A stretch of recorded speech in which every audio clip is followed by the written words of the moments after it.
ওই শেখ হাসিনা, শেখ পরিবার এবং আওয়ামী লীগ মুক্ত বাংলাদেশ চাই। ভারতের তিলকওয়ালি মুখ্যমন্ত্রী শেখ হাসিনা দেশ ছেড়ে তার নিজের দেশ ভারতে পালিয়েছে। আওয়ামী প্রেতাত্মাদের পুনঃপ্রতিষ্ঠা করার চেষ্টা করবেন না, প্রয়োজনে অন্তর্বর্তী সরকারের বিরুদ্ধে আন্দোলন করে তোলা হবে ইনশাআল্লাহ। বাংলার মাটিতে ভারতের আগ্রাসন চলবে না, চলবে না, নিষিদ্ধ ঘোষণা করা হলো। আজকের এই আলোচনা সভার মূল প্রতিপাদ্যটা হচ্ছে আমরা কিরকম বাংলাদেশ চাই, সামনের বাংলাদেশটা কেমন চাই। তাহলে খুব স্পষ্ট ভাষায় প্রথমে বলতে চাই, ফ্যাসিস্ট মুক্ত বাংলাদেশ চাই, ফ্যাসিজম মুক্ত বাংলাদেশ চাই, স্বৈরাচার মুক্ত বাংলাদেশ চাই।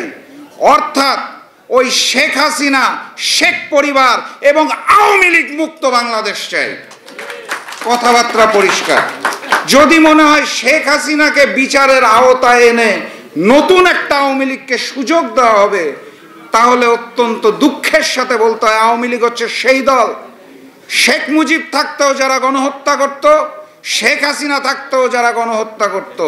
অতএব শুধুমাত্র শেখ হাসিনার বিচার করলে হবে না, গণহত্যার দায়ে আওয়ামী লীগকে বিচার করতে হবে এবং আওয়ামী লীগের অপরাজনীতি চিরতরে বাংলাদেশ থেকে নিষিদ্ধ করতে হবে। এই বাংলাদেশ চাই।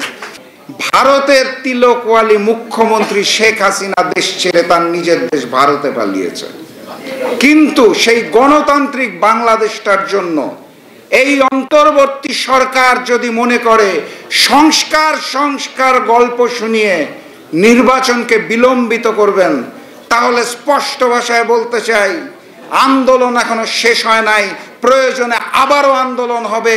আমাদের রাজপথের লড়াকু সৈনিকরা রক্ত দিতে শিখেছে, প্রয়োজনে আরো রক্ত ঝরবে, কিন্তু সেই গণতান্ত্রিক বাংলাদেশ আমরা পুনঃপ্রতিষ্ঠা করে ছাড়ব ইনশাআল্লাহ। আমাদের মধ্যে একটি অনৈক্য সৃষ্টি করার প্রচেষ্টা চালাচ্ছেন আপনারা, এটা বাস্তবতা, এটা মানতে হবে। 5 তারিখের পূর্বের যে ঐক্য, সেই ঐক্য এই মুহূর্তে আমাদের মধ্যে নাই। রাজনৈতিক দলগুলো আমরা বিচ্ছিন্ন হতে শুরু করেছি। সুযোগ পাচ্ছে ওই আওয়ামী লীগ, ওই আওয়ামী লীগকে সুযোগ দিবেন না। আওয়ামী প্রেতাত্মাদের পুনঃপ্রতিষ্ঠা করার চেষ্টা করবেন না, প্রয়োজনে অন্তর্বর্তী সরকারের বিরুদ্ধে আন্দোলন করে তোলা হবে ইনশাআল্লাহ। আর সর্বশেষ যেটা বলবো, বক্তব্য দীর্ঘায়িত করবো না, সাকিব ভাই ভাষণ রাখবেন। সর্বশেষ যেটা বলবো, সীমান্তে ভীষণ উত্তেজনা দেখতে পাচ্ছি।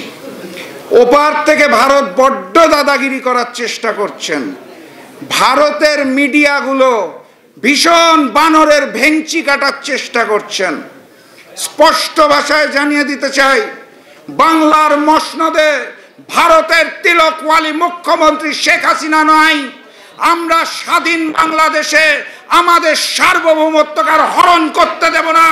বাংলার মাটিতে ভারতের আগ্রাসন চলবে না, চলবে না, নিষিদ্ধ ঘোষণা করা হলো। আর ওই ভারতীয় নেতাদের বলতে চাই, কি কি জানি দখল নেবেন ঘোষণা দিচ্ছেন।